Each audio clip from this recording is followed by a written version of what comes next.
সনাতনী জাতিদেরকে পৃথিবীর মধ্যে সর্বশ্রেষ্ঠ ইতিহাসের পাতায় লেখা থাকবে সনাতনী জাতিকে হেনস্থা এবং হত্যাকারী সবচেয়ে 5ই আগস্টের পরে বাংলাদেশে সারা বিশ্বের মধ্যে একজন রাক্ষস পৃথিবীর সনাতনীকে ভক্ষণ করার জন্য একটা রাক্ষস এসেছিলেন, তার নাম হচ্ছে ডক্টর ইউনূস।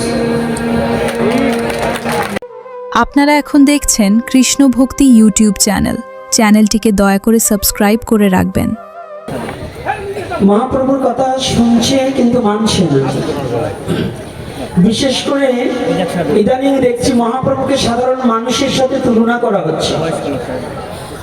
কি ফেসবুকে দেখেছেন কিনা?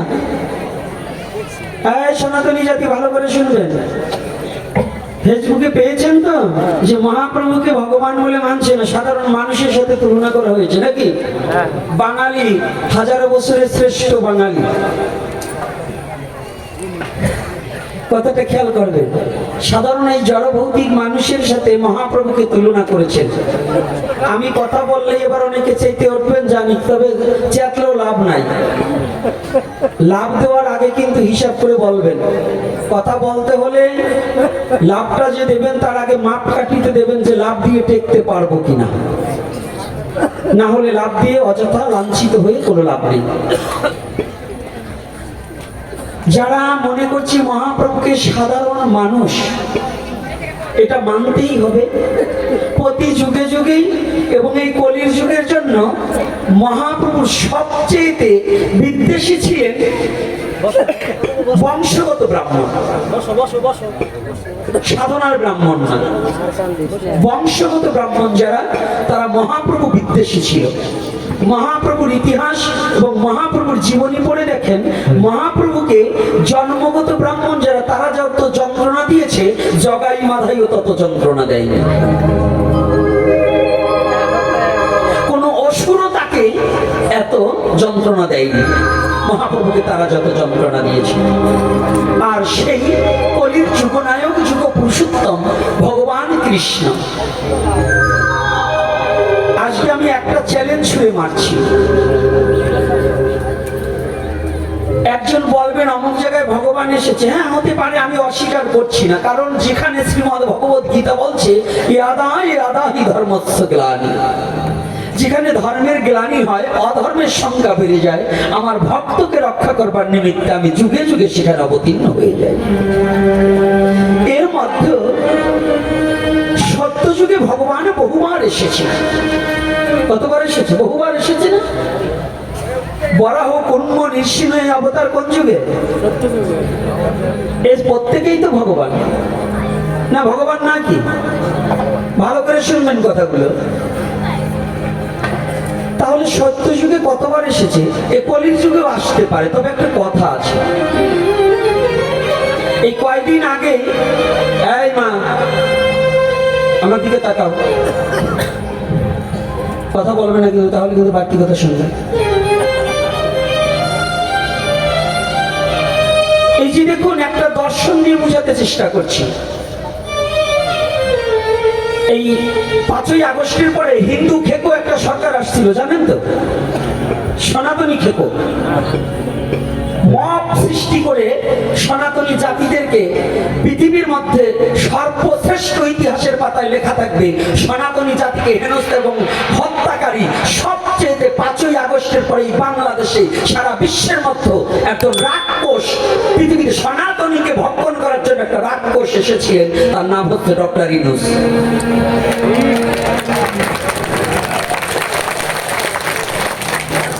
এই ডক্টর ইউনূস, তার যেমন কোনো যোগ্যতা ছিল না, অথর্ব সরকার, অর্থাৎ মানুষকে হত্যা করছে, পুড়িয়ে মেরেছে, যন্ত্রণা দিয়েছে, ঘর বাড়ি পুড়িয়েছে, কিন্তু কোনো শান্তি প্রদান করার মতো যোগ্যতা ছিল না। এই সরকার টিকেছে মাত্র 16-17 মাস। এটাকে বলা হয় অন্তর্বর্তী সরকার নাকি? কথাটা শুনবেন, আমি কিন্তু রাজনীতির কথা বলছি না, কারণ ওনাকে আনছি কেন জানেন? উনি যা করেছে বাস্তবটা তুলে ধরছি। এই বাংলার বুকে কেউ বাস্তব তুলে ধরবে না। আমি গোপীনাথ মৃত্যুকে পরোয়া করি না, আমি সত্যটাকে বলতে অভ্যাসস্থ। সত্যটাকে বলতে অভ্যাসস্থ। আমি সনাতনী। সনাতন কখনো মিথ্যার আশ্রয় গ্রহণ করে না। সনাতন ভয় পাবে না। যে সত্য কথা বলতে ভয় পায় জানবে সে কোনোদিন সনাতনী নয়। কথাগুলো ভালো করে একটু অবলোকন করবে। যেমন এ সরকারের সরকার তার নাম হয়েছে সরকার, কিন্তু সাংবিধানিক কোন পাশ করার যোগ্যতা তার ছিল। তদ্রূপ এক যুগে 20 বার ভগবান আসতে পারে, কিন্তু নির্বাচিত সরকার ভিন্ন, যেমন পার্লামেন্ট ডেকে না, তদ্রূপ যুগ নায়ক ভিন্ন। যতবার ঈশ্বর আসুক না কেন, এই যুগের ধর্মেও যুগ ধর্ম পালক ওই যুগকে প্রতিপালন করার মতো যোগ্যতা 20 বার ঈশ্বর আসলেও তার হবে না। এটা ক্ষণ অবতার আর যুগ অবতার। আমার কথাটা বোঝার মতো একটু জ্ঞান থাকার প্রয়োজন আছে। যদি ঝগড়া না করে আগে জ্ঞানটাকে আস্বাদন করতে হবে। একটা ক্ষণ অবতার আর একটা যুগ অবতার। কথাটা বোঝা গেছে? প্রধান শিক্ষক ক্লাস থেকে বেরিয়ে গেছে কিংবা 10 দিনের জন্য ছুটিতে গেছে, ভারপ্রাপ্ত একজন শিক্ষক নিয়োগ হয়, হয় কিনা? যদি ওই হাই স্কুলে যদি প্রধান শিক্ষক না থাকে তাহলে ভারপ্রাপ্ত একজন শিক্ষক হয় না? আচ্ছা, ভারপ্রাপ্ত যদি আবার পুনর্বার প্রধান শিক্ষক নিয়োগ হয়, বহাল হয়, তখন কি ওই ভারপ্রাপ্ত শিক্ষক কি প্রধান শিক্ষক থাকে? থাকে? তাহলে উনি কতটুকু সময়ের জন্য? হয়তো 2 মাস, 1 মাস, 6 মাসের জন্য, তাই তো নাকি? তদ্রূপ আমাদের সনাতন ধর্মে ঈশ্বর বহুবার আসতে পারে, কিন্তু সনাতন ধর্মের 4টা যুগ। এই 4 যুগের মধ্যে ঈশ্বর যুগ ধর্ম পালক যুগ অবতার মাত্র 4 জন। আমি চ্যালেঞ্জ করে বলছি, যদি আসুন আমার এই কথাটাকে যদি কেউ পারেন আমাকে এই কথাটার একটু বুঝিয়ে দিন যে না, এটা মিথ্যা বলছেন আপনি। যুগ ধর্ম আমাদের যুগ কয়টা? 4টা। 4 যুগের অবতারের নাম বলুন তো 4 জনের। 10 অবতার নয়, নারায়ণ, রাম, কৃষ্ণ, গৌরাঙ্গ। কনিষ্ঠ হইয়া হইলেন সর্বযুগ শ্রেষ্ঠ। কনিষ্ঠ হইয়া হইলেন সর্বযুগ শ্রেষ্ঠ। কাঁদছেন, এই 2 দিন কাঁদছেন, কারণ ওদের প্রেম আছে আর আমার প্রেমের গাছটা শুকিয়ে গেছে। ওদের ভক্তি আছে, আমার ভক্তি লতাটা যন্ত্রণার পাপে শুকিয়ে গেছে। এজন্য আমার এখন প্রেমও নেই, ভক্তিও নেই। আমার আছে শুধু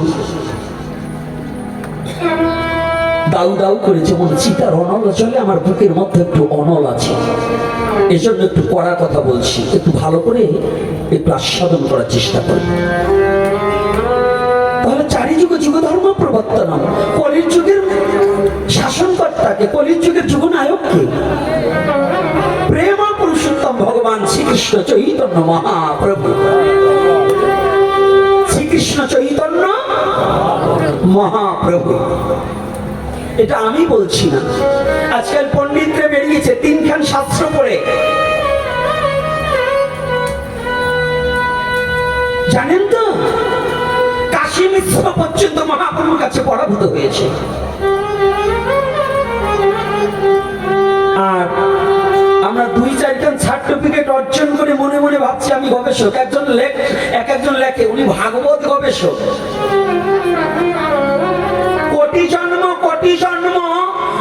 কোটি বার জন্ম গ্রহণ করেও ভাগবতের ভাব বোঝার মতো যোগ্যতা এখনো দেরি আছে। এজন্য কয়েকখান সার্টিফিকেট অর্জন করেই ভাগবত গবেষক হওয়া যায় না, গীতা গবেষক হওয়া যায় না। কবলিতে প্রহ্লাদ আর পড়াশোনা করতে পারলেন না, কবলিতে শুধু কি কৃষ্ণ, এতেই সে সারা জীবনের পিতার বিদ্বেষী হয়ে এমন ভক্তি অর্জন করে ভগবান গোলক সে ভুলোকে নৃসিংহ রূপ ধারণ করে প্রহ্লাদের বাক্য রক্ষা করলেন। তার তো কোনো সার্টিফিকেট লাগেনি, তার তো পিএইচডি করা লাগেনি, তার তো বিলাত ফেরত শিক্ষার প্রয়োজন হয়নি। আর আমি ভাগবত গবেষণা করতে গেলে যদি আমি গবেষক হই, ওই ভাগবত ভ বলার সাথে সাথে প্রেমে আমার দেহ তরিখান ভেসে যাবে। ভাগবতে যারা দোষ খোঁজে খোঁজে, মহাপ্রভুর লীলায় যারা দোষ খোঁজে, তারা কোনোদিন গবেষক নয়, তারা হিংসুক এবং নিন্দুক। তাদের মুখ দর্শন করার চেয়ে শূকরের মুখ দর্শন করা অনেক শ্রেয়। কি কথা কষ্ট হচ্ছে নাকি? লাগলেও তো একটু বলার কায়দা নাই। লাগবে আজকে, আজকে 12টা বাজুক আর 1টা বাজুক, যা বাজবে তা বাজবে, কিন্তু আজকে ছাড়াছাড়ি। কারণ যেহেতু আমগ্রামের মাটি, তো এখানে বৈষ্ণবও বেশি, ব্রাহ্মণও বেশি, আবার আইন্ডেলও বেশি, আর ভক্তও বেশি। আমগ্রাম তো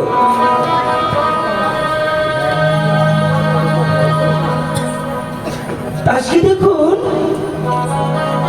যুগ ধর্ম পালন।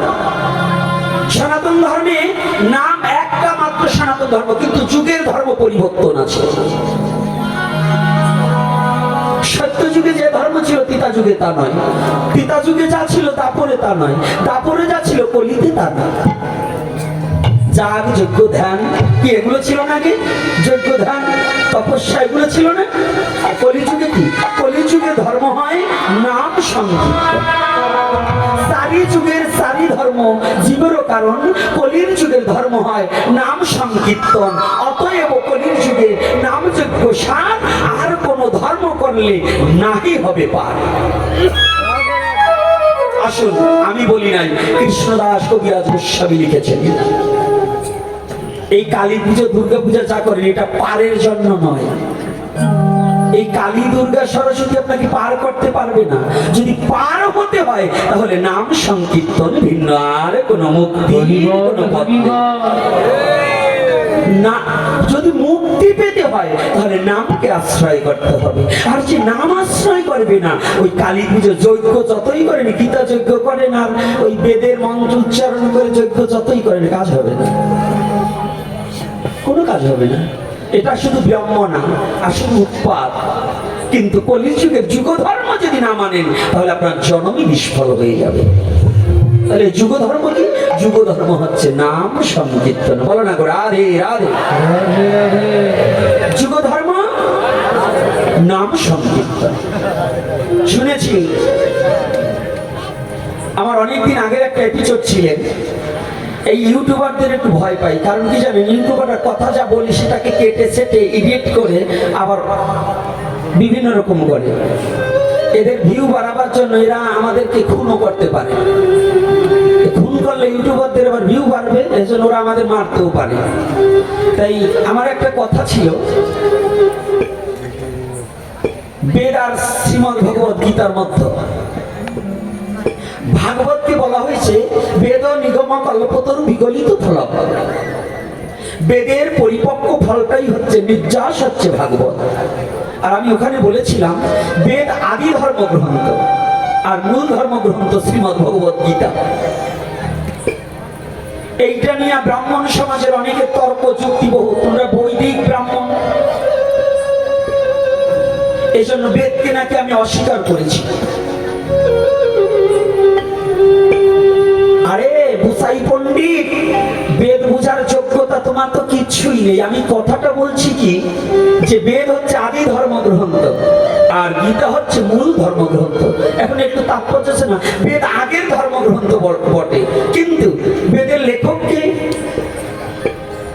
এই বেদের লেখক কে? হ্যাঁ, জানেন তো? যদি কোনো ব্রাহ্মণ কর্তারা যাদের গায়ে পড়ে, যদি কেউ থাকেন, দাঁড়িয়ে বলুন যে বেদের লেখক অমুক। যদি কোনো বৈষ্ণব থাকুন, দাঁড়িয়ে বলুন যে বেদের লেখক অমুক। ব্যাসদেবের কথা বলবেন? কাজকলা আমি মানতে রাজি নই। কেন মানতে রাজি নয়? এই চতুর্বেদ একত্রিত ছিল, এই 4 বেদকে একত্রিত থেকে আলাদা করেছে, 4টা চ্যাপ্টার করেছে ব্যাসদেব, কিন্তু ব্যাসদেব বেদ লেখেনি। বেদকে বিভক্ত করেছে, 4টা খণ্ডে বিভক্ত করেছে ব্যাসদেব, বেদ কিন্তু ব্যাসদেব লেখেনি। বেদ হচ্ছে দুভাবে আসা, একটা হচ্ছে ব্রহ্মা চতুর্মুখ থেকে 4খানা বেদ আসা, আর একটা জায়গায় বলছে আর্য মহর্ষিদের ধ্যানে পাওয়া জ্ঞানের বিষয়বস্তু হচ্ছে বেদ। তাহলে আর্য মহর্ষি তাহলে মহর্ষিরা কি ভগবানের ভক্ত না ভগবান? কোনটা? এই কথার উত্তর দেবে, এই ইউটিউবে ভালো করে ছেড়ে দেবে। তাহলে আর্য মহর্ষিদের ধ্যানে পাওয়া জ্ঞানের বস্তু যদি বেদ হয়, গীতা হচ্ছে সাক্ষাৎ ভগবানের মুখোন্মিচিত বাণী।